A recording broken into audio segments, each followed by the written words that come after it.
Hello po mga kananay, nagpalinis po ang inyong kananay. Pinalinisan ko po ang ating kuko. Ayan po. Nagpalinis po para maganda ang kuko. Ayan po, tignan nyo mga kananay. O, diba ba? Ang gaganda na po. O, gaganda na po ng ating mga kuko. Hello!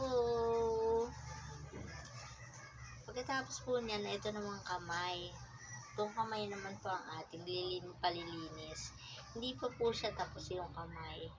Yung paa pa lang po ang natapos. Yan po. Mamaya po ipakikita ko po sa inyo. Hindi na po ako pumunta sa parlor. Pinapunta ko na lang po yung naglilinis na po dito sa amin. Ano po siya, nag-home service po siya. Yan, pinapunta ko po siya para magpalinis na ako po. Yan po, di maganda na po. Tinan nyo po. Hindi po ba maganda? Ito pa rin pong ano natin, yung kamay ko rin po ay papalinis ko rin po. Yan. Oops. Mga kananay, tignan nyo po.